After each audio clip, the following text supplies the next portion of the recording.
Let's talk about family. We're looking at 5 things today. Let's speak about family. Barrister Yenake, I won't give you questions. Just tell us what you know or what you want us to understand or learn about family. Single, married, divorced, separated, widowed. When Papa was celebrating his birthday, I had the privilege to speak on this altar, to preach and bring the word. And I was talking about 3 success secrets of Bishop Adejumo. And one of the secrets I mentioned is the choice of a wife. One of the things that has amplified Papa's assignment is Mama. Clap for me.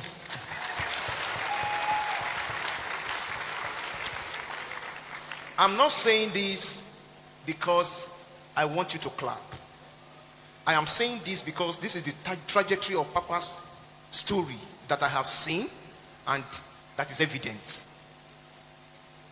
But, so in 1992, I read a book by Dale Carnegie, How to Win Friends and Influence People. He made a profound statement. He said the best thing in marriage is not to look for the best suitor, but to be the best. A lot of people are looking for good wife. Are you a good husband? Oh dear. A lot of women are looking for good husband. Are you a good woman?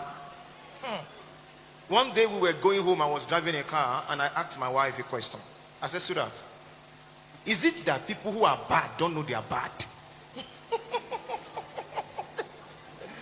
I'm saying this because I have handled over 50 cases on divorce. I will see people who once loved each other and they turn to enemies. Let me tell you, the worst case you can see on earth is divorce cases. Recently I said, even I will not be doing this kind of case again. Because the 2 people will become enemy of each other and they will become the enemy of the lawyer. They can hunt you. Even the cases that bring money, they don't hunt you. But the one that does not bring money like divorce is the one that will hunt you. And they will begin to speak ill of you. Now, when I listen to the people, the husband will be saying something and will be saying it as if she's the one that is righteous. The wife will be saying her own. And they will be feeling, the 2 people will be feeling the victim. And I have come to the conclusion that a lot of people go into marriage unprepared. Unprepared. We were handling a marriage ceremony in our church. And I asked the guy, I said, I know your field. How many books have you read in your field? He said, so many. I said, how many books have you read about marriage? He said, none. When you are getting married, you are given a certificate. In law, we call it presumption. That certificate raises a presumption that you know about the journey. Every school you go to, they give you a certificate at the end of your course. But in this one, they give it to you because it is presumed you are prepared and that you know. But a lot of people are marriage illiterate. When your wife talks or raises her voice, it is not necessary or needed for you to also raise your voice. 2 people cannot be mad at the same time. You become a woman when your woman is talking and you are talking. You are shouting. My mother used to teach me when I was young. He said becoming a man is more than having a penis. So you need to be man enough to be able to maintain emotional stability in the home. Emotional stability in the sense that if your wife brings fire, you carry water and you quench it. Emotional stability in the sense that even when you are hungry, you know how to control your mouth. I was telling them in my church, I said, I've been married for almost 19 years. I have not said to my wife once, you are stupid. Not once. Because when I'm angry, I don't know that there is a mechanism that closes my mouth. And that is what is called man. So we must consciously work on ourselves. A man said, Jim Rohn, he said a lot of people work on their work. They don't work on themselves. He said, learn to work more on yourself more than you work more on your work. If you work more on yourself, you will become the best at home, the best at work and the best in church. Thank you, ma'am. Come on.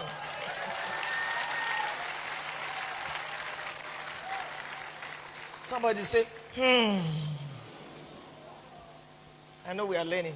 Minister Christie, talk to us about the family. You can go to any extent, child, whatever.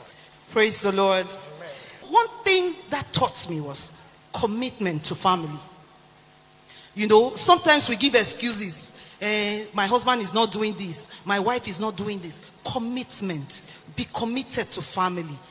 Love them without reservation. Love your family. Be willing to help. My father was always there, always telling me, you are enough. Don't you see how beautiful you are? So look at you, you know. I don't want you to go to this place. Don't do this, don't do that. And he really helped me. He really helped. My father will literally give me his salary. When he collects his salary, he will give me his salary, say, go and trade with it. Because I always love to trade, right from when I was in secondary school. He said, trade with it. I'll collect this money from you in 2 weeks. So he taught me discipline. He taught me how to live. He taught me how to conduct myself in public. So if you, as a parent, will put in more time, your children will come out better. They will come out confident. They will love themselves. It's important as a parent to be committed to your family, committed to your children, be willing to sacrifice and love your family, love your spouse, irrespective of their weaknesses, in spite of their weaknesses. Love them. My father loved my mom. I used to wonder, by the time I grew up, I would say, my mom would not even cook for us. I was telling my younger sister this morning, I said she will not even cook. She will not cook. And we started cooking very early. She said she's tired. She comes back from work, she's tired. She wants, you know, she's just tired. And my father will not complain. It's now I now understand that he understood her work. He understood how she was the entrepreneur in our family. So there must be a balance. He will do everything for us. And when it's Christmas, my mom will take us shopping. We'll buy anything we want. So there was a balance in the house. So you must be committed to family, committed Hallelujah. to... Praise the Lord. Wow. Thank you so very much. Thank you. Now, principles don't change, but methods change. And I want the men that are in this service to listen to me very carefully. There was a time when the man in the house was seen as the provider. That was what made the man the man. Number two, he was the most intelligent. Daddy has all the answers. He was the protector. But times have changed. Everyone that did not leave the wilderness died in the wilderness when the children of Israel were crossing. You must understand that the times have changed. Now we have women that can match what you earn and more. It's the reality. Some women now have more money than their husbands. Some women are now very intelligent because fathers are sending their daughters to good schools, home and abroad, investing. In fact, some fathers are telling their daughters, if the man maltreats you, I'll be waiting for you at home. They will even tell the man, I have given you a full package. The day you stop loving her, don't tamper with her. Don't beat her. Just send her back to me.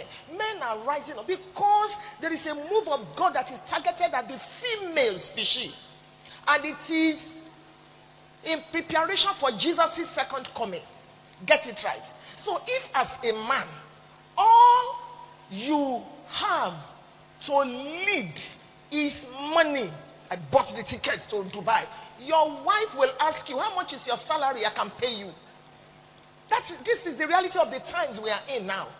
Every woman is wired to look up. It's not every man that has real correct money now more than women. That's the truth. Some women are providers. Some women are very intelligent. A woman that when she gets to the office in the morning, 100 members of staff are waiting for her. You're welcome, ma. You're welcome, ma. She's the CEO of MTN. She's the something of Dell. Therefore, don't expect her to be cooking the way your mama was cooking at home.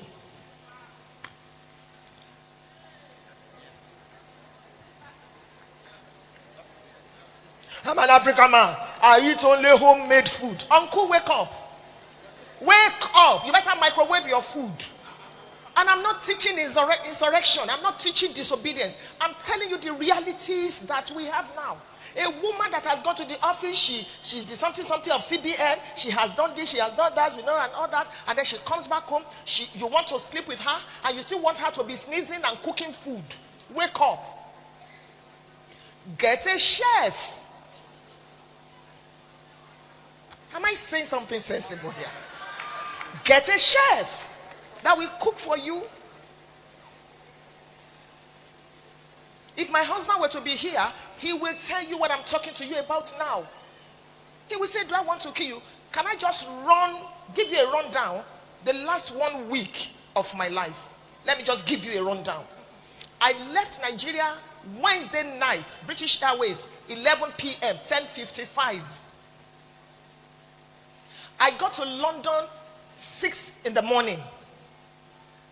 I ran to the lounge, showered, and took off to go to New York. I landed in New York and spent 2 nights in America.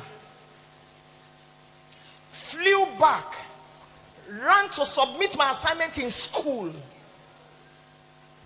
Left for Lagos to preach.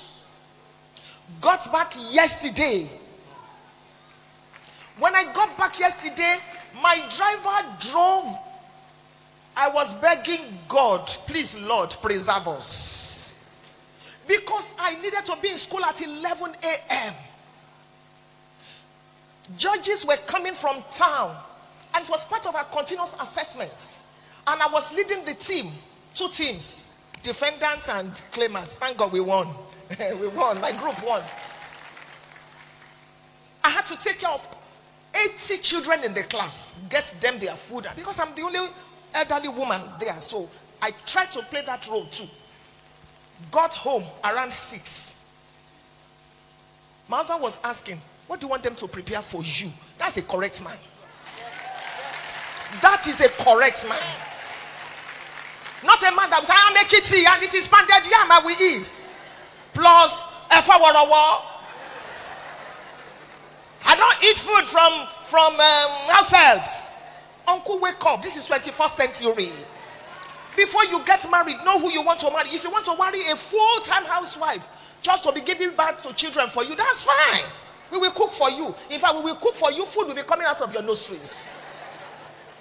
If you are going to marry a career woman, an intelligent woman, my husband was telling me this morning, can you imagine the excellence? He told me he was speaking to you, Can you imagine the excellence that you have put into this marriage and into this marriage just this morning? And he was showing me, look at our room. Danny, just look at these center tables. Look at what you have done. If you want to marry, he said to me, you are very creative. Will it kill me because of pounded yam? You like food that much? So go get a chef. And who says you can't cook, uncle? Who says you can't cook? It's a mentality. I don't want to keep talking about my uncle. He's also a correct husband. I lived with him. I saw him. Even when he was not born again. My uncle will pound yam for us. We were in fellowship. He wasn't born again. After pounding the yam, he has put it down. He will not be angry. I've been waiting for us. You went to serve God. Abi, you come and meet me here. But today he's born again. He's a pastor. So you see, marriage. Know who you want to marry. Are you ready to pay the price? Do you want a full-time housewife? If you want a career woman, both of you sit down and arrange. Barrister is here. I've been to his wife's place now. You don't want to marry a drag. So you cannot be slapping your wife and beating her, and then you are now talking when you get to the lawyer. She doesn't cook. She doesn't wash. Your wife should be washing for you. Your mother didn't teach you how to wash. Did you marry a house help? Go get a washing machine now. I know I'm a bit hard this morning, but it's the truth. It's the truth. How did we even get here? Family. My father-in-law was a king. He had 4 wives and 19 children. And I said to my husband, where did you learn how to treat a wife this way? Why are you so loving? Why are you not charging at me? Why are you not calling me names? Why are you so kind? He said he intentionally decided to put a stop to that evil. My father-in-law would take a cane in the night to go and beat his wife. In the night. What were you saying in the afternoon? Because that's an African Oba, African traditional ruler. And for my husband, he has really tried. So let's stop. Whatever you see in your mentor or in your parents or in your own family that should not be, then correct it. Don't look like your father. It's adultery. Don't do it. It's how not to raise a child. Don't do it. It's your family. My father-in-law had to change his name. We don't bear the general family name. Alawode. We bear Adejumo. Adejumo is my father-in-law's name. Just like my husband is Aderemi. Some of you need to even change some names. All this Ogunlo Shesheberesi Shemi. All this, you need to think and start your own family if it is the name that is bringing that evil pattern. Otherwise, just be intentional about it. I say, I didn't enjoy this, but my kids will enjoy it. And fathers, don't be absentee fathers. Don't be permissive fathers. Don't be abusive fathers. Be participatory fathers.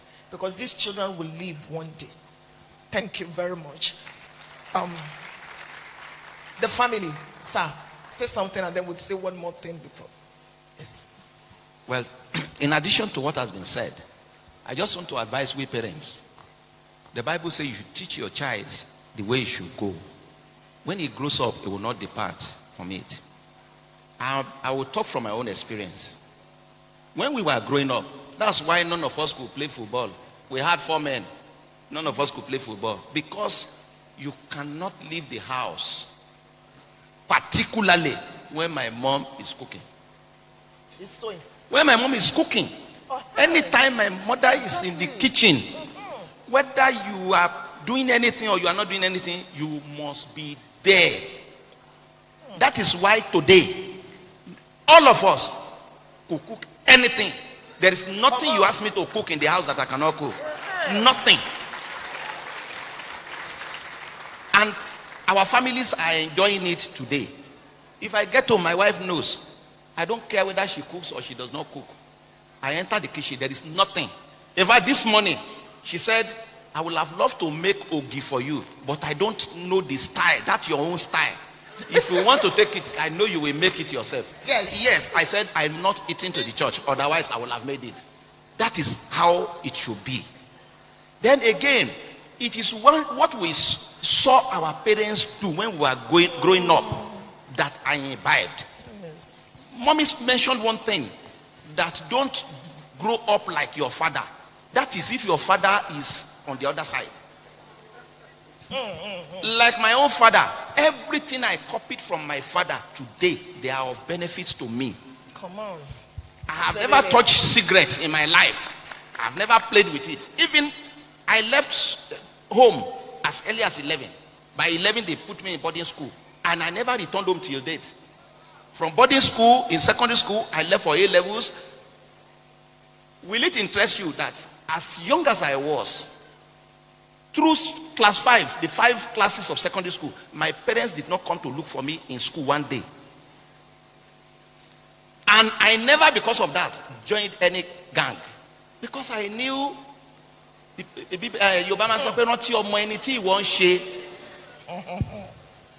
what will my father do? What will my father say? My father never beat any of us before. Until he died, he never raised his hand to beat any of us. But if you do anything that is wrong, and my mother say, I will report you to your father when he comes, then you know you are in trouble. That was the way we were brought up. There was fear of God in all of us. He trained us well. Throughout my A levels, In fact, when I went to the university, they didn't even know where my school was, let alone coming to look for me. So, but these days, there was a day when one of my children was in Afe Babalola University. When she was doing her master, she had her first degree there and she did her master's there. Anytime I come to look for her in school, say my friends are always making fun of me. They said, maybe your father thinks you are still a baby. I said, in the hands of the parents, children are always babies. If I get home today, if I still get home, if I meet my mother sweeping, I will collect the broom from her. Or if I get home and I see that our sitting room is dirty, I will immediately get up and sweep everything. Because that is the way she brought us up. Glory. So please, parents, don't spoil your children. Like the story of somebody that I saw on social media. The mother was sweeping. When she got to where the son is, the son raised up his leg. The son raised up his leg so that the mother can, and you can trust an African mother. The mother used the broom to beat him very well. So you are stupid. So thank you, sir. Thank you, mommy. Thank you. I love what Mr. Weyes said. The families are unique. No two families are the same. I believe Barrister Kolade was blessed. That's very, very unusual, sir. Like our children will say, very unusual. Many parents is the other way around. So you're blessed. You're really blessed. I hope your parents are still alive. Dad is gone, okay. But you are still taking care of mom.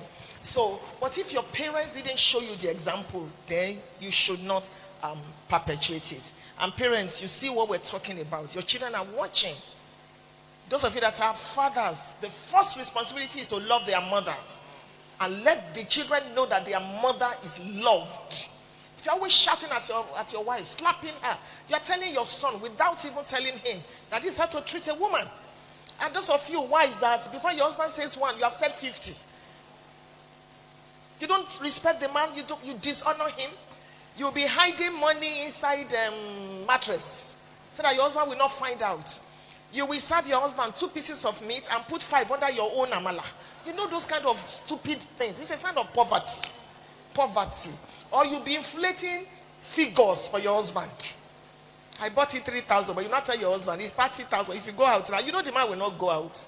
That's not right. It's dysfunctionality. And that's because you don't have your own money or you are greedy. So let's learn. And those of you that are single, we've not forgotten you. Barrister Ayenake has mentioned it. Choose well. Marriage is beyond sex. Nobody has sex in marriage 24/7. If I can just get married, I'll be having sex. It's a lie.